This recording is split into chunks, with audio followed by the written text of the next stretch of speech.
Bien, mesdames et messieurs, bonjour, chers collègues. Je remercie avant tout Marie et Bruno de cette invitation. Alors, je vous prie de me pardonner, c'est la première fois que j'interviens dans ce type d'atelier.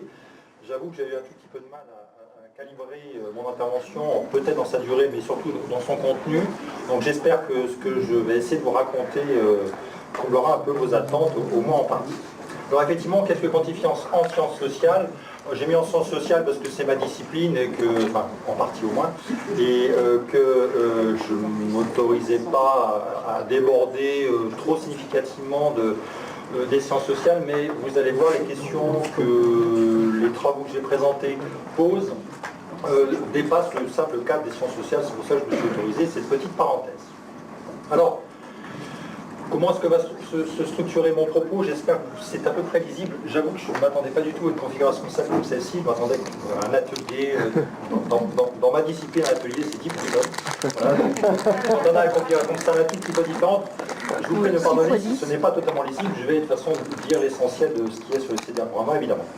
Alors, mon pari, mon propos, l'objectif de cette intervention, c'est de prendre appui sur les travaux sur la quantification, ce qu'on appelle la socio-histoire de la quantification, pour essayer de s'identifier, pour essayer de saisir les enjeux épistémologiques, les enjeux méthodologiques, les enjeux sociaux, les enjeux institutionnels, les enjeux scientifiques, dans tout ce que ce mot a comme acception, tous les enjeux donc liés à la quantification. Qu'est-ce que c'est que la quantification? Qu'est-ce qui se passe quand on quantifie? Quels sont?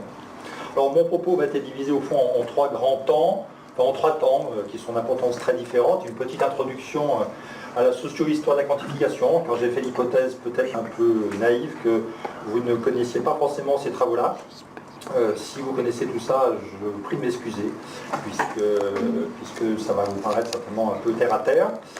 Donc introduction, je pense que vous n'allez pas lire, introduction à la socio-histoire de la quantification, ça veut dire quelques mots sur les paris et les postures de cette attitude, de cette recherche, de cette socio-histoire de la quantification, et quelques mots sur son histoire, son développement, et quelques noms majeurs. Vous verrez que c'est des noms, je ne vais pas en égrener beaucoup, en énumérer beaucoup, c'est juste pour qu'il y ait quelques petites idées pour ceux qui n'en auraient aucune sur cette question. Et puis évidemment, la part la plus importante, le centre de mon propos, portera sur quels sont les apports, les leçons qu'on peut tirer de ces travaux en socio de la quantification, socio-histoire de la quantification, à la fois des résultats un peu généraux, quelques illustrations assez rapides forcément, vu le temps imparti, et puis j'essaierai de distinguer les leçons plutôt d'ordre macro et des leçons d'ordre plutôt micro. Et puis on reviendra un tout petit peu en conclusion, peut-être pour ouvrir les discussions éventuelles. Je reviendrai à ce que sont nos pratiques de mesure, de quantification, parce que, contrairement à ce que cette présentation pourrait laisser croire, certes, je m'intéresse à la socio-histoire de la quantification, mais je suis aussi un quantitativiste, un statisticien, un sociologue, qui fait des enquêtes, qui compte, qui numérise, qui quantifie tout un tas de choses. Et donc, c'est la raison pour laquelle, d'ailleurs, je m'intéresse à cette socio-histoire. Alors, quelques mots sur cette socio-histoire de la quantification, donc dans un premier temps. Donc il s'agit de faire une analyse à la fois historique et sociologique, ça c'est pas une grande surprise, des pratiques de mesure, des pratiques de quantification, des pratiques de mise en nombre. Il ne s'agit surtout pas de théoriser ou de s'abstraire des pratiques telles que les chercheurs, les statisticiens, les épidémiologues éventuellement, les sociologues, les psychologues, les économistes, les physiciens, les mathématiciens, même s'ils ne quantifient pas en tant que tels, en général. Comment est-ce qu'ils font? Quelles sont leurs pratiques? Quelles sont leurs activités, leurs pratiques? Il s'agit donc de mettre entre parenthèses, ou de mettre en question l'aspect apparemment naturel de la quantification. La quantification n'est pas quelque chose de naturel, c'est le pari de cette socio-histoire de la quantification. Ce n'est absolument pas naturel, il faut donc questionner cette apparente naturalité. Donc il faut évidemment se débarrasser de tous les récits un peu téléologiques de l'histoire des sciences ou de la sociologie des sciences qui consisteraient à dire que La science, c'est simplement la découverte de quelque chose. On découvre la science comme on découvrait l'Amérique. On observe, il suffit d'avoir les bonnes lunettes, le bon instrument de mesure, le bon télescope ou le bon microscope pour observer les choses. Non, c'est beaucoup, beaucoup plus compliqué que ça. Et il n'y a pas de finalité, a priori, la démarche scientifique. Et en particulier, la mesure n'a pas de naturalité. Il faut, pour conduire cette socio-histoire de la quantification, il faut pas se contenter d'analyser exclusivement les aspects méthodologiques en disant, bah voilà, je regarde comment les gens calculent, je regarde comment ils utilisent le taux, le niveau de confiance, quel est l'intervalle de confiance, ou quelles sont les définitions qu'ils donnent d'une moyenne, etc. Il ne faut pas s'intéresser aux aspects purement méthodologiques. Il ne faut pas s'intéresser seulement aux aspects purement méthodologiques, il ne faut pas s'intéresser seulement aux aspects sociaux en disant, voilà, il y a des gens qui quantifient, des gens qui ne quantifient pas. Il ne faut pas s'intéresser aux aspects purement institutionnels en disant, il y a des filières qui forment des quantitativistes, des filières qui forment des non-quantitativistes. Il ne faut pas s'intéresser seulement aux aspects épistémologiques en disant, qu'est-ce que c'est que la mesure, etc. Il faut essayer de tout tenir. C'est bien la difficulté de ces travaux, c'est tout tenir, c'est-à-dire d'embrasser cette réalité plurielle où se mêlent étroitement dans les pratiques à la fois des aspects méthodologiques, à la fois des aspects institutionnels, à la fois des aspects liés à la culture professionnelle, à la fois des aspects liés au rapport de force entre les disciplines, à la fois des aspects épistémologiques, théoriques. Il faut essayer de tout tenir. Pour cela, au fond, la bonne stratégie, enfin une des bonnes stratégies, c'est de prendre les chiffres, de prendre les normes, de prendre les actes de quantification et de les suivre.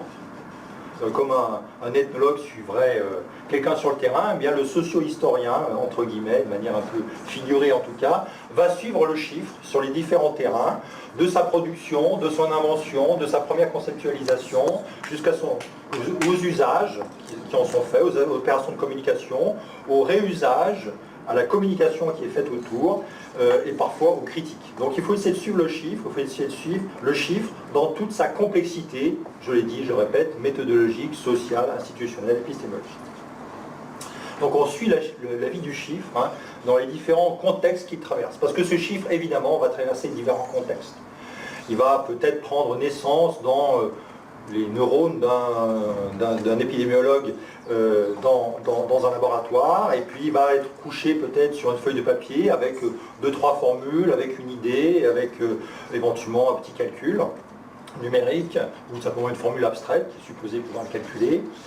Puis il va être éventuellement discuté, puis après il va être éventuellement imprimé, puis éventuellement il sera lu, interprété, recommuniqué, digéré, éventuellement mal interprété dans d'autres contextes. Il faut arriver à suivre tout cela.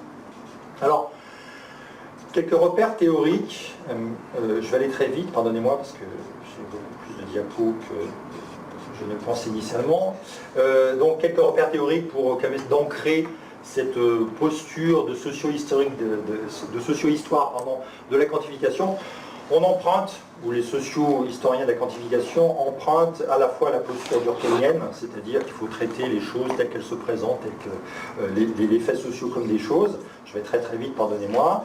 On emprunte aussi à la sociologie critique des catégories. Qu'est-ce que c'est qu'une catégorie? Qu'est-ce que c'est que mettre en boîte des individus? Qu'est-ce que c'est que de concevoir une nomenclature? Quels sont les arbitrages qu'on est supposé faire quand on fait une nomenclature, quand on crée des catégories? Et on peut faire une sociologie de tout ça, des décisions qui conduisent à l'acceptation d'une nomenclature, à la critique d'une nomenclature.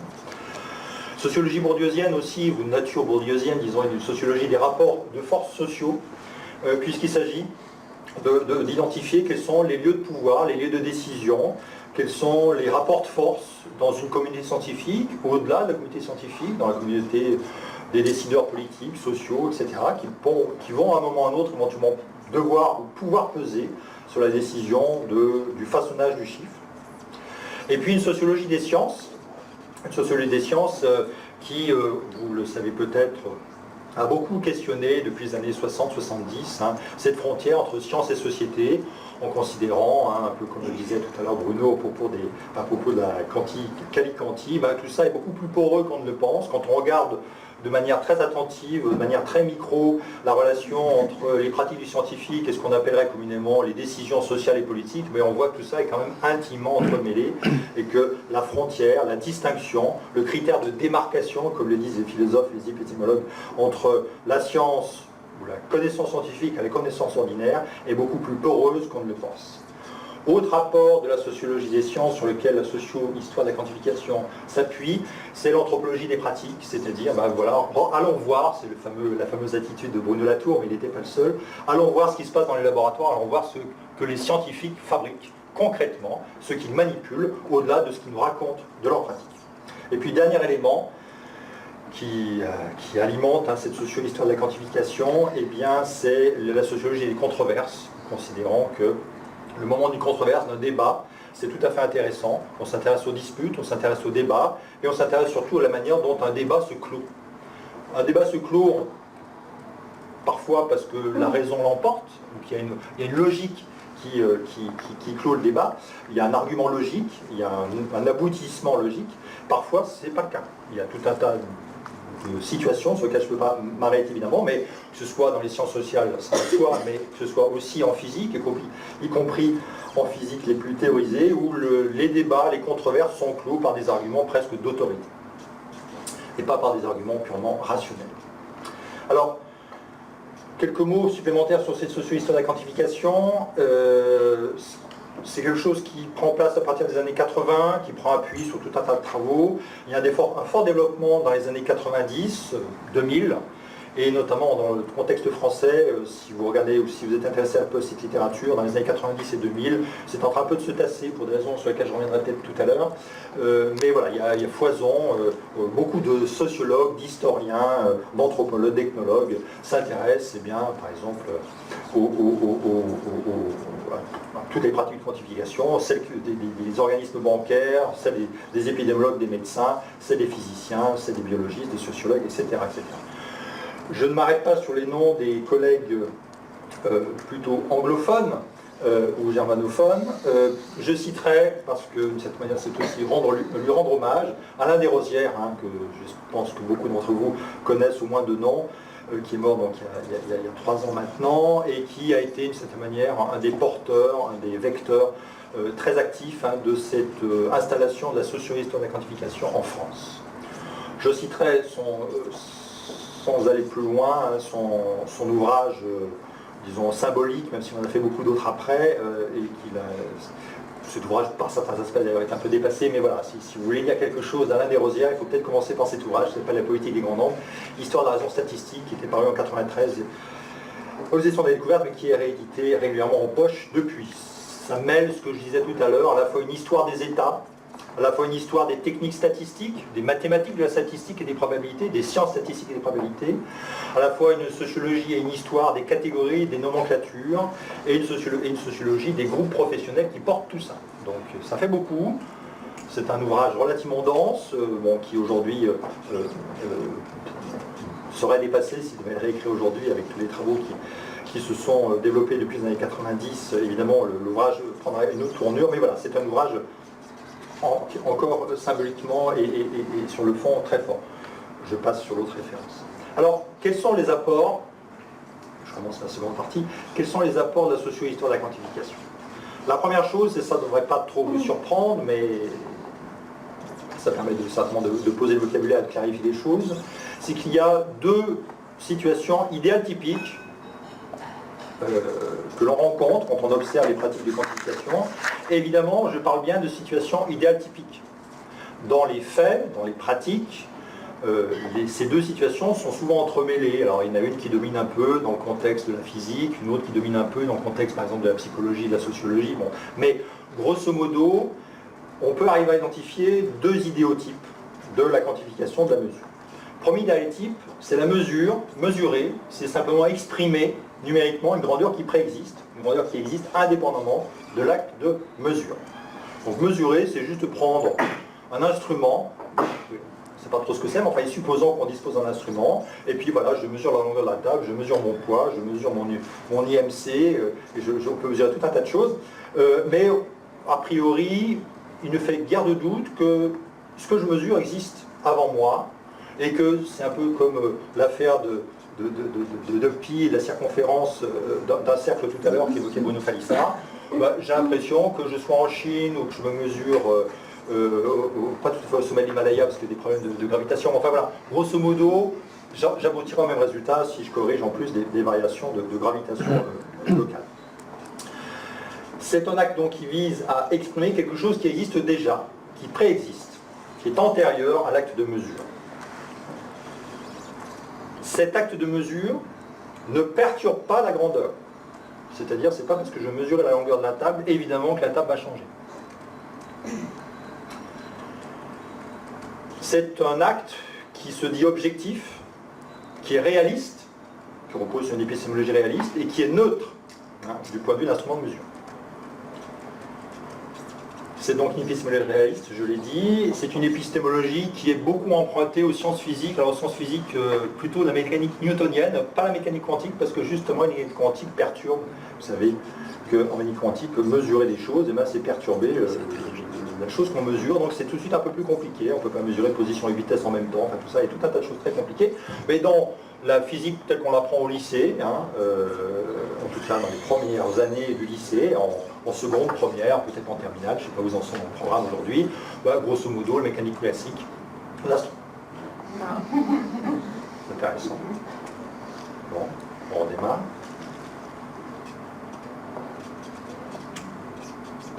Voilà.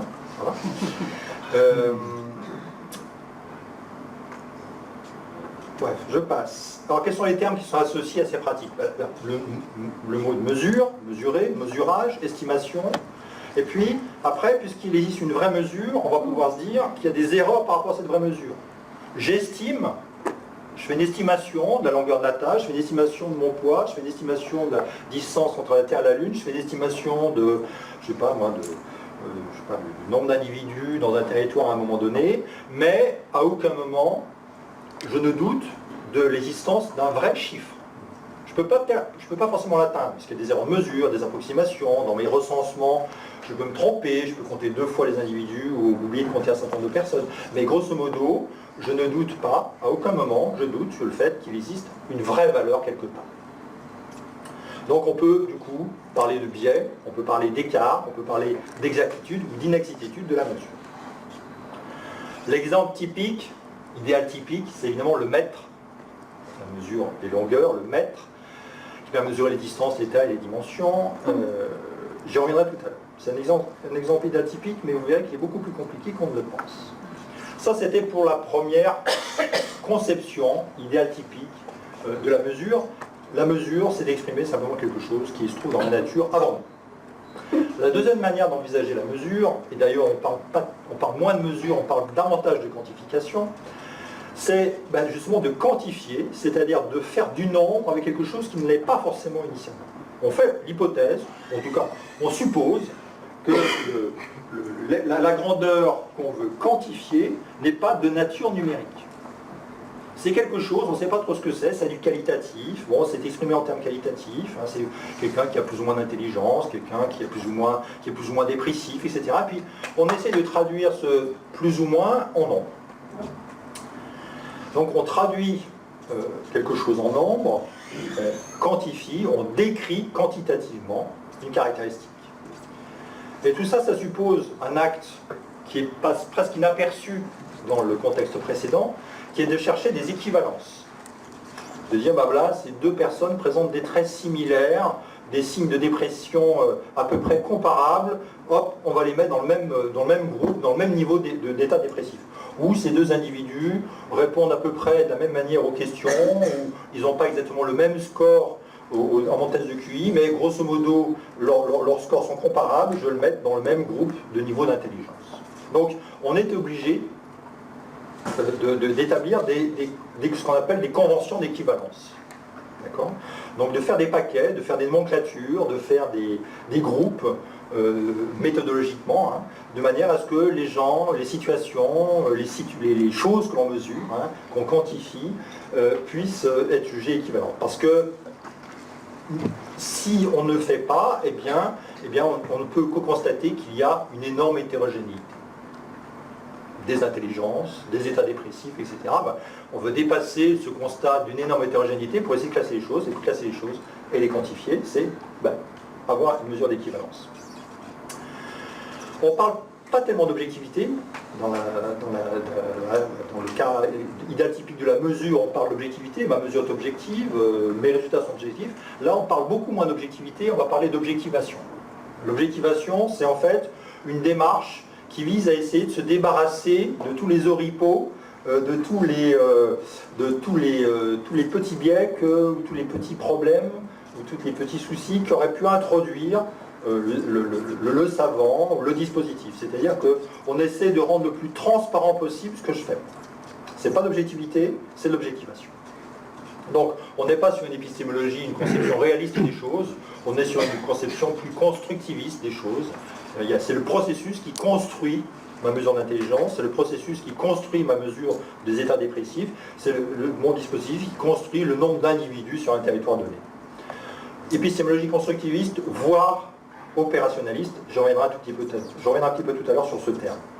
Alors, les mots associés sont assez différents des mots associés tout à l'heure. Tout à l'heure, rappelez-vous, c'était mesurer, biais, approximation, etc., estimation. Là, on est sur des mots qui sont plutôt échelle, échelonnés, étalonnés, standardisés, normés, quantifiés. Les exemples idéal typiques, j'en ai choisi quelques-uns, ils sont nombreux, comme il l'était tout à l'heure. C'était un exemple tout à l'heure, ici, parce que c'est quand même plus souvent notre lot quotidien, en général, le QI, je vais y revenir tout à l'heure, l'échelle de dépression de Hamilton, je reviendrai aussi tout à l'heure, le PIB, le taux d'inflation, l'échelle des opinions gauche-droite, le nombre de chômeurs, tout ça, est-ce que ça existe dans la nature avant nous? C'est pas forcément certain. Est-ce que ça fait l'objet d'une objectivation? Oui. On parle d'une quantification. Alors, on a donc distingué deux attitudes idéatypiques. Mesurer, quantifier.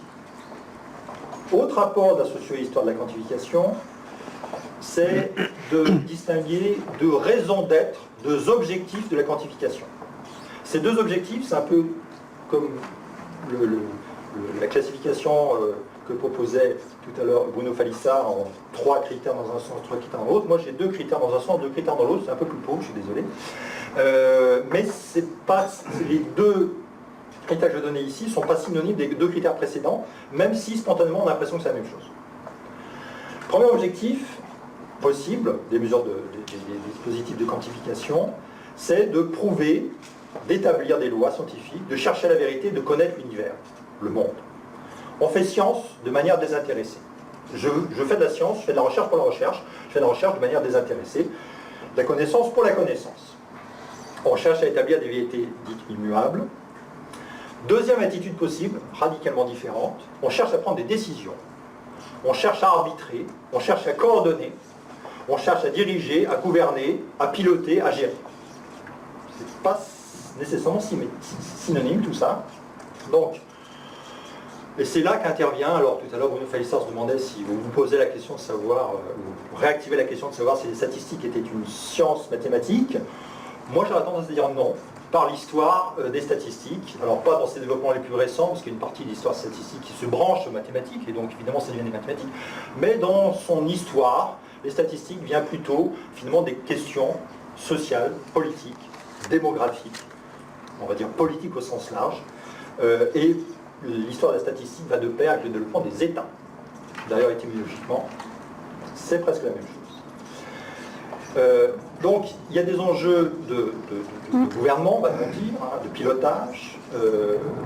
On peut, là, je vais passer très rapidement, on peut se brancher sur les travaux de Michel Foucault, sur la question de la conduite des conduites, la gouvernementabilité, rationaliser le gouvernement des populations, donc ça suppose tout un tas d'actions de quantification.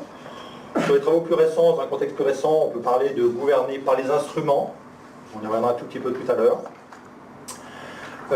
Et tout ça, ça débouche sur tout un tas de choses que vous avez plus ou moins en tête, tous les indicateurs de performance, le benchmarking, le New Public Management, la LOF, les politiques d'évaluation, les politiques qualité, donc je pense qu'il n'y a aucune profession qui échappe complètement, les organismes de normalisation et de certification.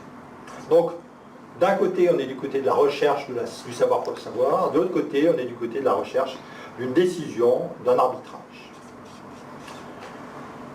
Ça, c'était pour mon second apport général de la socio-histoire de la quantification.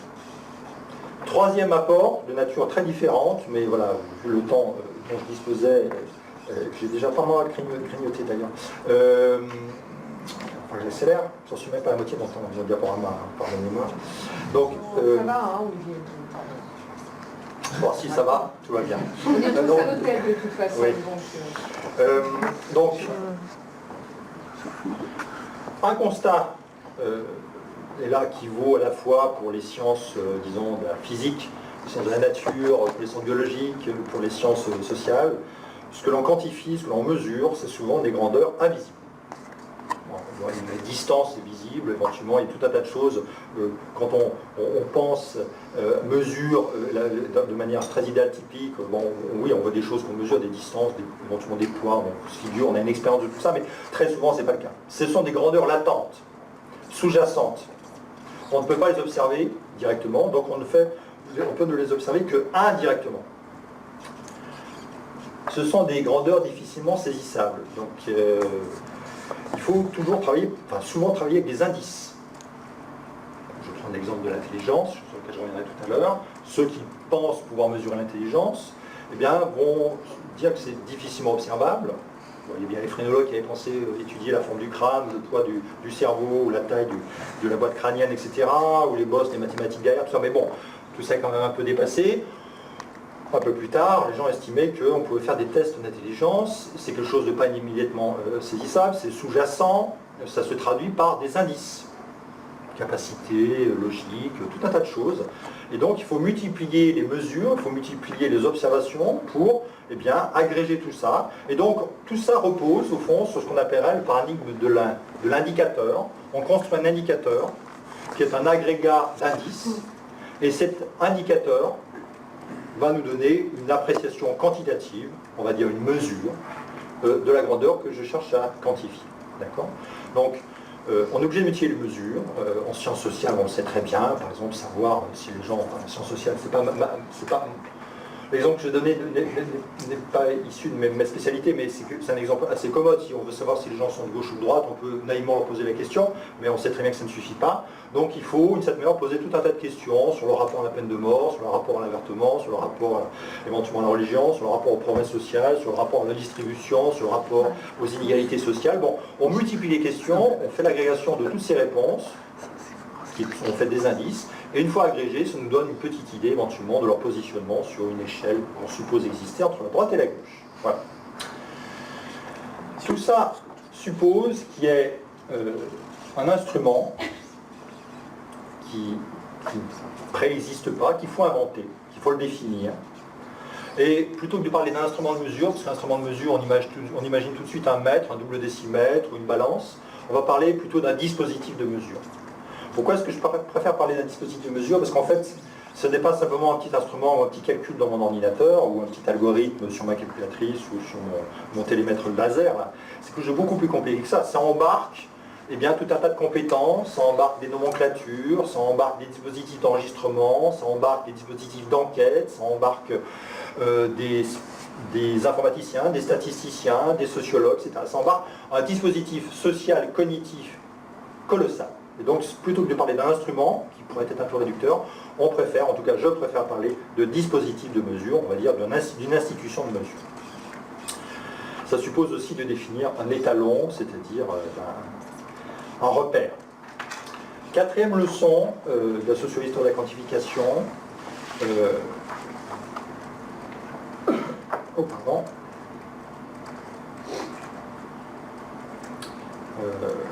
La quantification ne s'impose pas par nature,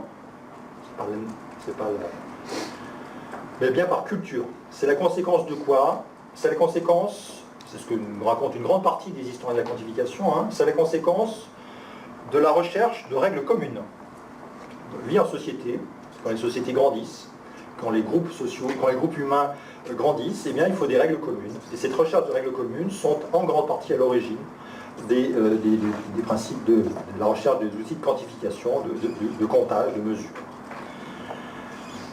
Ça suppose aussi, on revient à ce que je disais à l'instant à propos des dispositifs, ça suppose aussi l'élaboration de dispositifs de mesure, de sciences et de technologies, dirait-on, partagés avec le plus grand nombre.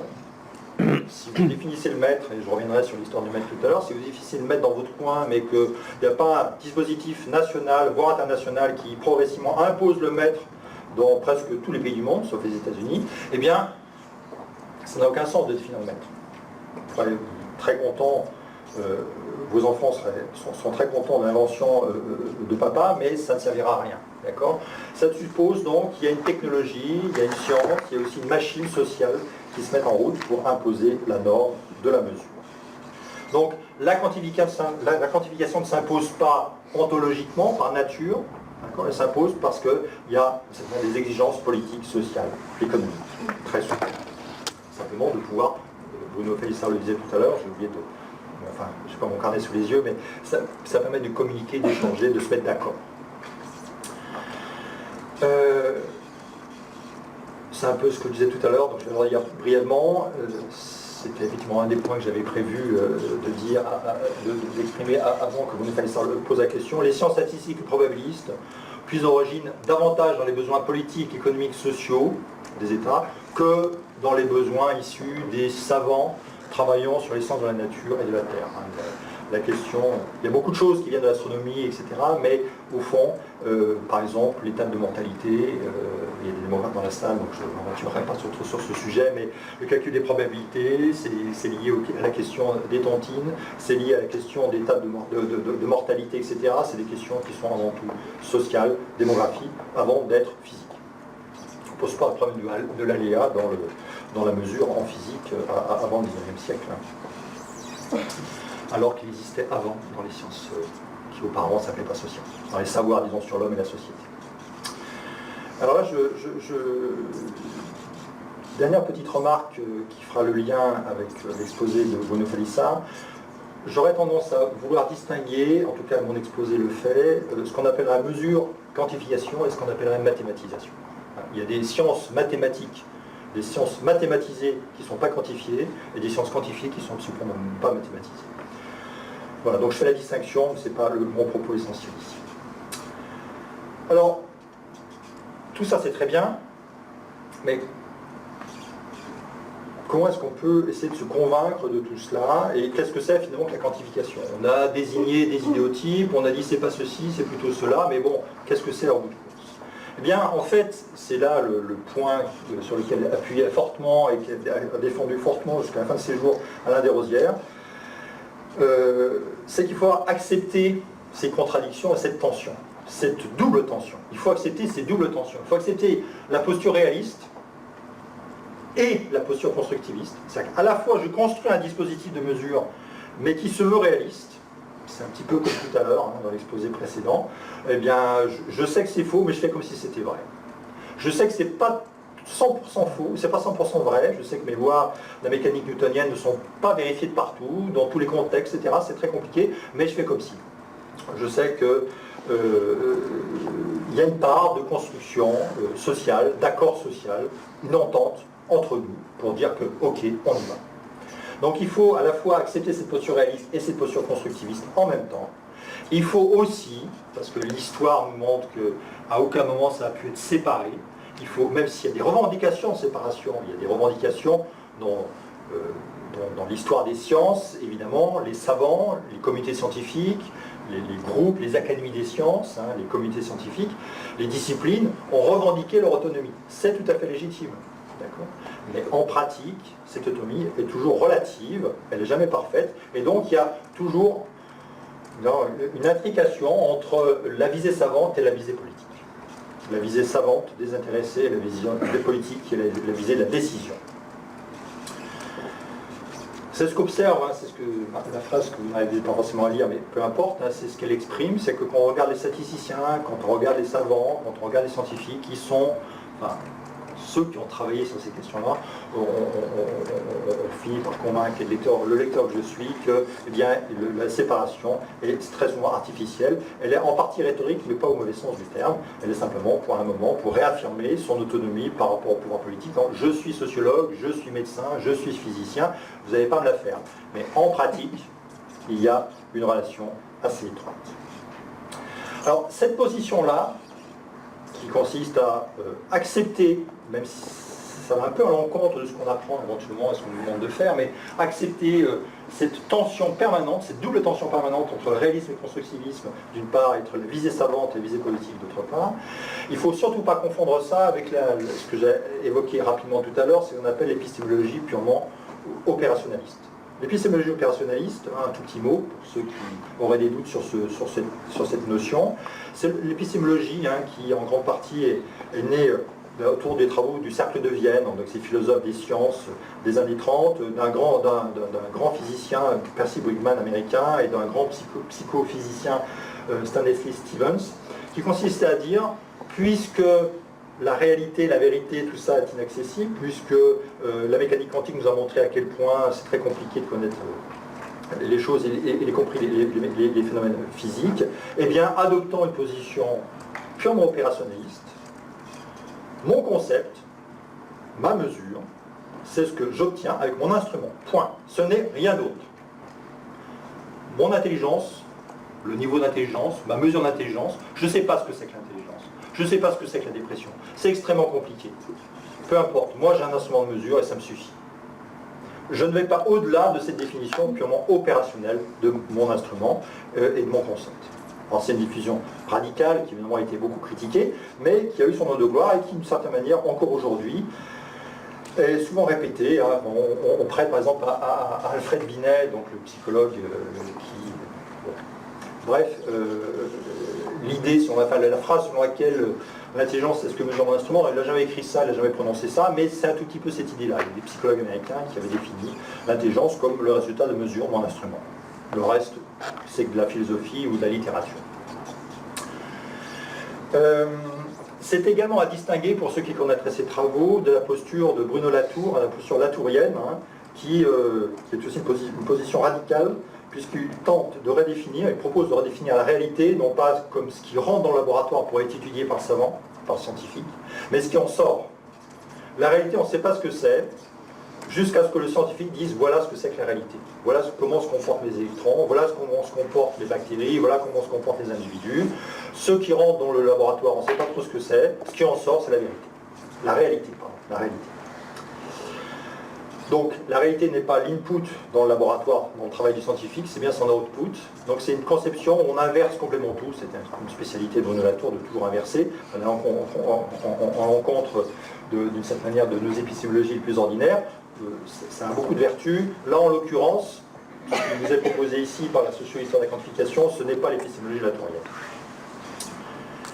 Alors, est-ce que c'est vraiment possible tout ce que je raconte là? Est-ce que c'est crédible? Parce que certains d'entre vous, peut-être tous, vous êtes très gentils, vous ne hurlez pas, vous ne protestez pas, mais est-ce que c'est tenable? Est-ce qu'on peut à la fois tenir une position réaliste, une position constructiviste, une position savante et une position politique en même temps?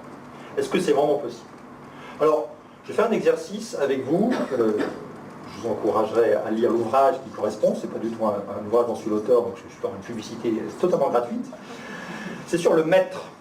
Le maître a l'impression que c'est l'archétype de la mesure totalement incontestable.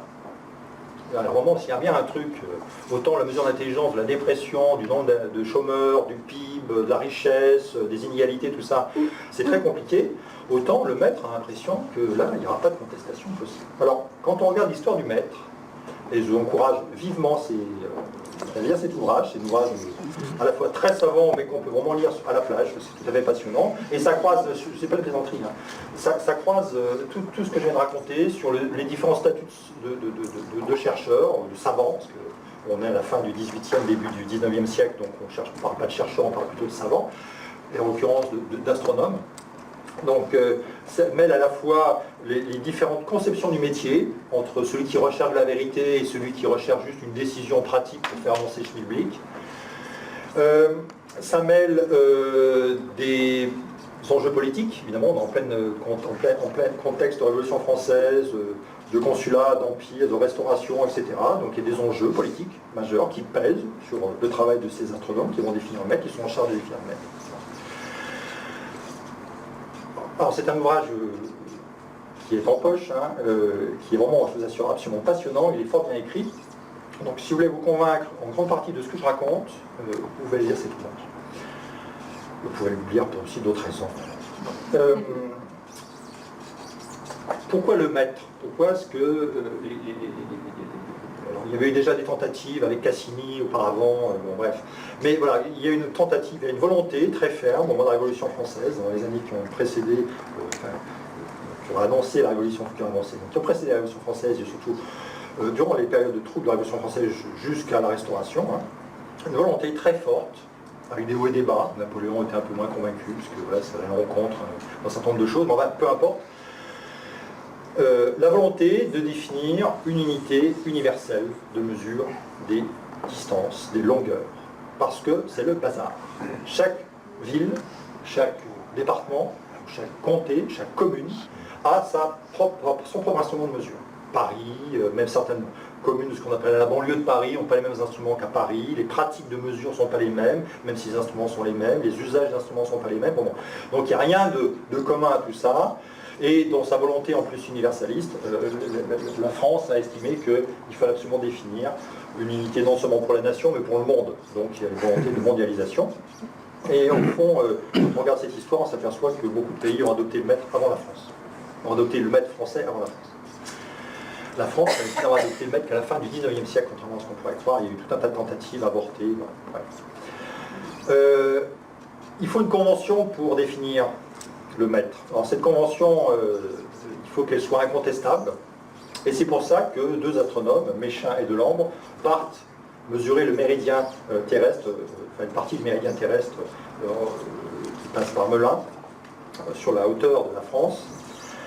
Ça va prendre une dizaine d'années, d'accord, au période des conflits, avec les problèmes avec les paysans qui les prennent pour des espions, etc. etc. Bon, c'est une histoire, vous l'avez compris, rocambolesque et amusante. En même temps, ils définissent un étalon, ils sont obligés de tenir compte des erreurs de mesure, ils sont obligés de tenir compte de leurs propres erreurs. Il y a même un des deux qui va finir complètement dépressif parce qu'il s'aperçoit qu'il a commis une erreur grave dans ses relevés, dans sa triangulation. Tout ça, c'est de la triangulation cartographique, disons.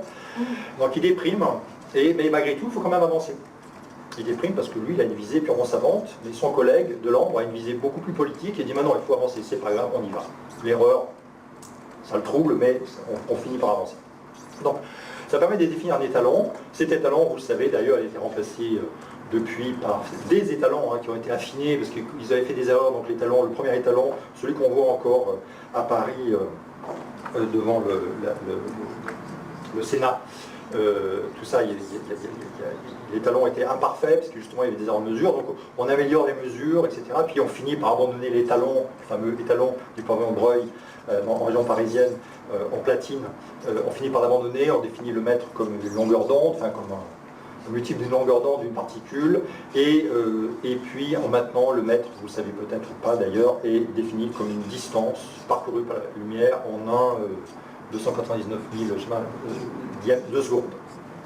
Donc il y a des définitions qui évoluent, en fonction des contextes à la fois scientifiques, mais aussi nationaux et internationaux. C'est une mesure empirique, le mètre, dans un premier temps. C'est une approximation, on pourrait appeler ça même un bricolage établi par ces deux astronomes, et qui devient à un moment une norme. Ils n'ont pas fini leur calcul, que l'Assemblée constituante dit, bah allez, il nous faut quand même la norme, là, hop, on arrête le calcul, il y a des approximations, il y a des erreurs, c'est pas grave, ça suffira. Après, ils corrigeront un tout petit peu, mais dans un premier temps, la mesure empirique bricolée suffit. Elle devient une norme sociale. Et puis ça a des effets sociaux colossaux, alors au-delà de la normalisation qui prendra beaucoup de temps dans le territoire français, c'est aussi quelque chose de colossal d'un point de vue de la redistribution des pouvoirs sociaux, c'est la fin du privilège social de la noblesse, qui avait le privilège de définir les poids et mesures et de contrôler les poids et mesures. Ça c'est fini, il y a une définition nationale. Et les deux figures que j'évoquais, donc Jean-Baptiste Joseph Delambre et Pierre-François Auguste, non pas Auguste, Méchain, je ne me rappelle plus quel est son troisième prénom.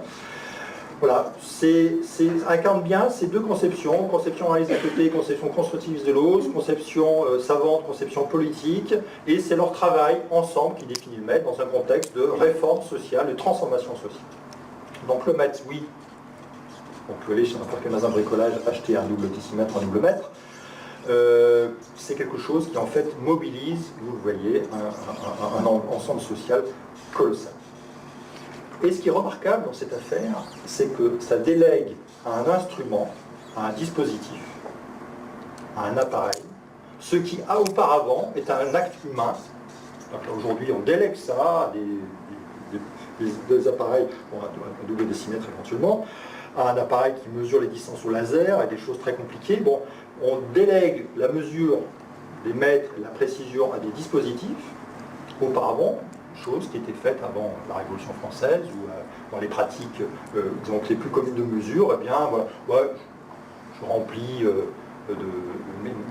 remplis tel bol d'une quantité de noix, ça fait à peu près tel volume, mais c'est pas certain. Si je secoue un tout petit peu, les noix se tassent et ça en fait un peu moins. Bon, dans la mesurer, il y avait tout un tas de systèmes on va dire approximatifs, on pourrait dire de tricherie, mais c'était pas forcément de triche. Approximatifs dans les mesures, parce que là, l'opérateur humain intervenait. Là, c'est beaucoup plus compliqué. Il y a un dispositif qui intervient. Alors, évidemment, c'est plus facile d'adopter cette position, cette posture réaliste, constructiviste, savante et politique, quand on est sur des objets mesurés par les sciences humaines et sociales, par les sciences humaines. Voilà. Je prends deux exemples que je connais assez bien parce que j'ai creusé ces questions-là. Le QI, donc le fameux QI supposé mesurer l'intelligence, et l'échelle de dépression d'Hamilton, que certains d'entre vous connaissent, né en 1960, enfin, est conçu en 1960 par un psychiatre américain, Hamilton, son prénom m'échappe. Bon, en tout cas, l'échelle de Hamilton. Dans ces deux cas, que ce soit le QI, le temps ne permet pas de détailler, mais je vous renverrai aux références bibliographiques si vous le souhaitez. On peut décliner tout ce que je viens de dire à propos du maître sur à la fois le QI et l'échelle de dépression. Je commence par la fin, pratique d'une certaine manière. L'expert et clinicien, au fond, dans cette affaire du QI, je vais juste donner un tout petit exemple. Vous connaissez peut-être un peu l'histoire du QI, alors c'est pas du tout été inventé par Binet, mais le premier, de cette manière, un des premiers à avoir voulu standardiser des objets, enfin des dispositifs pour essayer d'apprécier, de normaliser l'appréciation des compétences et des capacités intellectuelles des enfants, c'est Alfred Binet, avec son compère Simon, fin 19e siècle en France. Donc l'objectif, c'est pas du tout de mesurer l'intelligence, c'est d'avoir des outils pour standardiser leur appréciation. Ils sont psychologues qu'on pourrait appeler cliniciens aujourd'hui. Ils avaient l'habitude de dire cet enfant présente des déficiences, des difficultés d'apprentissage, des difficultés de compréhension, des difficultés, etc. Bon. Mais c'était des appréciations qualitatives, dirait-on aujourd'hui, qui ne les satisfaisaient pas complètement. Donc ils ont voulu essayer de standardiser leur avis. Et ils ont commencé à concevoir des tests. Des tests avec des pièces, avec des jouets, etc. C'était destiné aux enfants. Et c'était destiné à identifier les enfants qui n'étaient pas en mesure de bénéficier de l'éducation nationale, de l'instruction publique. Petit à petit, ces instruments se normalisent, ils traversent l'Atlantique, ils arrivent aux États-Unis, ils sont routinisés, standardisés, automatisés, et on n'a plus besoin du clinicien, on n'a plus besoin de l'expert, il suffit de mettre des soldats dans une salle et de leur faire passer le test de QI, qui est auto-administré sur une feuille ou sur un écran aujourd'hui, sur une feuille de papier au début du XXe siècle. Donc on se débarrasse du clinicien, on se débarrasse de l'expert, on se débarrasse de l'appréciation qualitative, on automatise, on standardise et on délègue un dispositif. La grandeur, alors dans le cas du maître c'était presque évident peut-être pour vous, parce qu'on a tellement intégré ça, je ne suis pas certain que ça l'était pour tous les Grecs, mais bon, dans l'Antiquité, la grandeur devient unidimensionnelle. Dès lors qu'on va concevoir une échelle pour mesurer la dépression, dès lors qu'on va concevoir une échelle pour mesurer l'intelligence, eh bien la grandeur qui était auparavant peut-être plurielle, multidimensionnelle, dont on arrivait à apprécier difficilement la richesse, la complexité, eh bien tout ça est réduit à une dimension. Ce qui fera naître tout un tas de débats aux États-Unis, mais par exemple sur l'échelle de dépression d'Hamilton, il y a une seule dimension, c'est plus ou moins, mais il n'y a pas un peu de ceci ou un peu de cela, non, c'est plus ou moins. Bon. Ça permet simplement de mesurer des variations d'intensité et rien d'autre. Ce qui est frappant dans les deux cas, alors évidemment avec du recul on se dit mais comment est-ce qu'on a pu y croire? Comment est-ce qu'on peut croire au QI? Comment est-ce qu'on peut croire à l'échelle de dépression d'Hamilton quand on regarde la définition d'échelle? Mais moi qui ne suis pas du tout psychiatre, je trouve ça un peu facile d'une certaine manière, un peu simple, voilà. Comment est-ce qu'on peut y croire? malgré tout, malgré nos scepticismes, on doit constater que eh bien, ces échelles sont utilisées. Alors l'échelle d'Hamilton, les QI, je n'en parle pas, mais l'échelle de dépression d'Hamilton est utilisée dans les tests pour mesurer les antidépresseurs, à ma connaissance, encore aujourd'hui, 60 ans, oui c'est ça, presque 60 ans plus tard. C'est colossal. Bon, c'est pas... À ma connaissance, les ingrédients qui sont dans l'échelle d'Hamilton ne correspondent pas forcément à ce qui est dans les DSM. Il y a même des gros écarts. Des choses dans les DSM qui ne sont pas dans l'échelle, mais on continue à utiliser, les laboratoires pharmaceutiques qui vendent des antidépresseurs continuent à utiliser l'échelle d'Hamilton de manière routinière. Donc c'est la norme, on va dire industrielle, mais aussi, puisque l'industrie mobilise des savants, des chercheurs, des laboratoires, leur norme aussi scientifique, une norme scientifique pour mesurer la dépression. Malgré tout le scepticisme et la critique. Ce qui est frappant dans ces histoires, c'est que, un peu pour l'histoire du maître, là, clairement pour l'histoire de l'intelligence, de la mesure d'intelligence, clairement pour l'histoire de la mesure de la dépression, c'est très rapidement les enjeux autour de la définition de ce que serait que l'intelligence, de ce que serait un état dépressif, sont rapidement oubliés.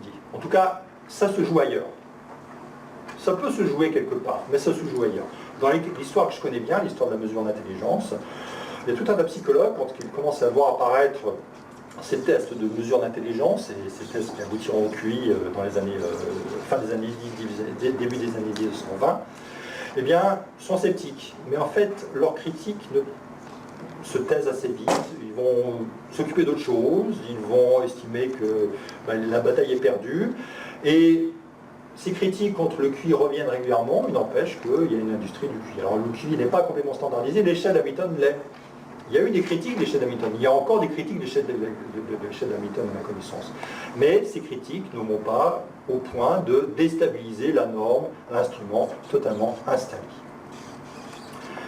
En fait, l'usage, et quand j'ai l'usage, ce n'est pas l'usage d'un chercheur, ni d'un clinicien, c'est l'usage d'un groupe social, de groupes sociaux, de corps sociaux complets, hein, d'institutions. L'usage fait la norme. D'accord ? C'est l'usage, c'est la force qu'on appelle la force de la norme.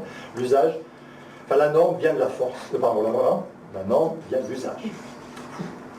J'ai temps que je m'arrête. Oui, bon, temps que je m'arrête. Bon. La légitimité, vous voyez, dans le cas du QI, comme dans le cas de l'échelle de dépression, elle ne vient pas de la subtilité de la définition. Elle ne vient pas de la richesse de définition d'intelligence.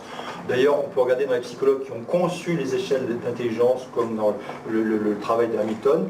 Le travail d'Hamilton, son article liminaire ou les travaux des psychologues, on ne peut pas dire que ce soit des travaux d'une grande richesse sur la définition d'intelligence ou de la dépression. La force de conviction ne vient pas on va dire, des aspects qualitatifs contenus dans les articles ou dans les publications. Il y a une grande résistance à la critique, au scepticisme. Et ce qui est tout à fait frappant, c'est qu'au fond, ces échelles font tenir les acteurs. Dans le cas de l'échelle d'Hamilton, ça fait tenir les laboratoires pharmaceutiques, ça fait tenir les pharmacies, ça fait tenir les consommateurs, ça fait tenir les cliniciens, ça fait tenir tout un tas de groupes. Et c'est comme, je prends un autre exemple, par exemple, l'exemple du PIB. Le PIB aussi, vous savez, c'est critiqué régulièrement, je n'aurai pas le temps de tout dire, je vais le dire maintenant. Le PIB, c'est critiqué régulièrement, vous savez, des tentatives pour créer un PIB vert, pour créer un PIB, ce qu'on appelle un PIB 40, donc un indicateur plutôt des inégalités, plutôt que de mesurer la richesse par ce qu'on produit, et si on mesure la richesse d'un pays par l'état des inégalités dans ce pays, ou au contraire l'état de faible inégalité, donc plutôt d'égalité et de développement. Bon. Bien, il y a des tentatives, on est convaincus, on est tous convaincus, beaucoup sont convaincus, y compris les prix Nobel économiques, que ces indicateurs seraient beaucoup plus pertinents que le PIB, mais il n'empêche que la machine continue à tourner avec le PIB. Les institutions, les économistes, les machines, les manuels qui reprennent tout cela aux étudiants, les bases de données dans les universités, comme dans les banques, comme dans les ministères, etc., sont fondées là-dessus. On ne peut pas du jour au lendemain changer l'indicateur, aussi critiquable soit. Voilà. Alors je vais finir parce que j'ai pas fini, mais c'est pas faux, je finis quand même. Les effets micro, j'avais dit que je distinguerais les effets micro et macro, on les a vus, donc je les cite simplement. Les effets micro, il y a une solidification des grandeurs, il y a une sorte de réification des grandeurs. C'est très clair dans le cadre de l'intelligence. L'intelligence, il y avait tout un tas de débats à la fin du 19e siècle pour dire qu'est-ce que c'est, on ne sait pas trop ce que c'est très compliqué, etc. arrive un instrument de mesure, une grande partie des débats se taisent. Une sorte une réification très forte. Donc la statistique, la mesure, la quantification fabrique la réalité, d'une certaine manière, pour le savoir. Il y a une standardisation, une unidimensionnalité, il y a une routinisation, automatisation, donc assez souvent accompagnée d'une perte de réflexivité et d'esprit critique. Et puis on délègue au dispositif, l'expert devient très souvent superflu, une machine peut vous faire passer le test. Résistance aux critiques, pérennisation, voilà. Les effets macro, on les a vus en partie aussi, je le répète. Donc non seulement la catégorie s'impose dans la sphère savante, auprès des experts, mais elle s'impose aussi à la société. Le QI, il y en a de partout, les échelles de dépression, il y en a partout. Il suffit de googliser, pour faire un point de publicité pour ce moteur de recherche, googliser échelle de dépression, vous tomberez, vous pourrez faire des tests vous-même, etc. Quelque chose que je n'ai pas cité, que je vais quand même citer, c'est que la quantification, à la différence du modèle idéatypique de la mesure, elle rétroagit avec les acteurs. C'est-à-dire que les acteurs, c'est un peu comme les particules en mécanique quantique, et ils ont tendance à être perturbés lorsqu'on les mesure. Si vous posez la question à quelqu'un sur ses opinions politiques, si vous faites passer un test d'intelligence, si vous faites passer une évaluation de son état dépressif, etc., ça va d'une certaine manière le transformer et poser le test 5 minutes plus tard, 10 minutes plus tard, vous n'obtiendrez pas forcément le même résultat. Donc les acteurs intègrent les mesures, ils agissent en conséquence, ils peuvent avoir des stratégies ou des entraînements. Par exemple, on peut tout à fait s'entraîner à faire passer des tests de QI. Il y a des sociétés qui font leur argent là-dessus. Ça crée des liens entre les protagonistes, ça vous l'avez compris, ça fait tenir les choses, ça fait tenir ces liens sociaux pour le coup. La légitimité via l'institutionnalisation et d'usage ancré et finalement pas tellement de la valeur intrinsèque de la mesure. Et puis, là, quelque chose que je n'ai absolument pas dit, et je le dis et puis après je me tais, sauf pour répondre à vos questions, je pense vraiment, je sais pas. Ça a un effet structurant et légitimant. La mesure est un instrument puissant de légitimation. La quantification est un instrument puissant de légitimation.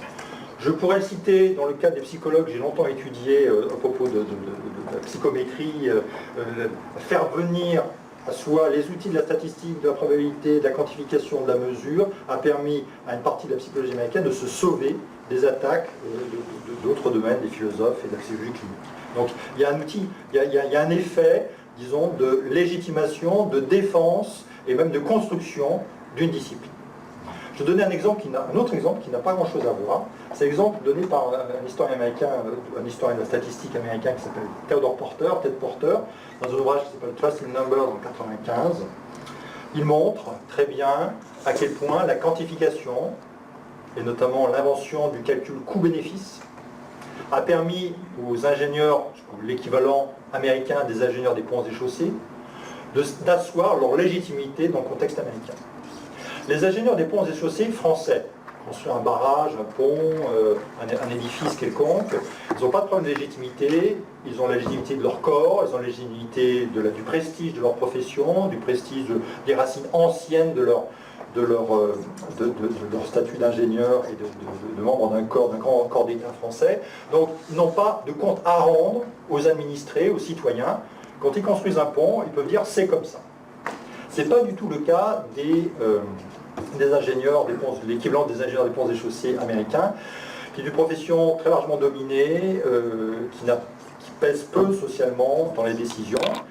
Pour se légitimer, quand il fait, ils ont inventé, seulement eux, les inventeurs, les concepteurs, en tout cas les développeurs, du calcul coût-bénéfice. Pour justifier la construction d'un pont, d'un barrage, pour justifier de son intérêt, etc., il a fallu qu'ils rendent des comptes. Leur légitimité n'est pas assise, leur légitimité a été assise grâce à cette invention du calcul coût-bénéfice. Alors, je voulais finir par deux choses, je vais juste faire un peu de teasing et vous les annoncer sans les faire. Je voulais parler de ce que j'ai appelé le mauvais temps pour la quantification. C'est qu'on est dans une période, on peut penser qu'on est dans une période où les critiques adressées aux opérations de quantification sont assez nombreuses, pour de bonnes et de mauvaises raisons, mais aussi pour de bonnes raisons. Donc, voilà, que ce soit dans la sphère académique ou que ce soit dans la sphère extra-académique, on y reviendra éventuellement dans vos questions. Et puis voilà, je vais m'arrêter là. Je suis vraiment désolé de ce dépassement colossal de l'horaire. Voilà.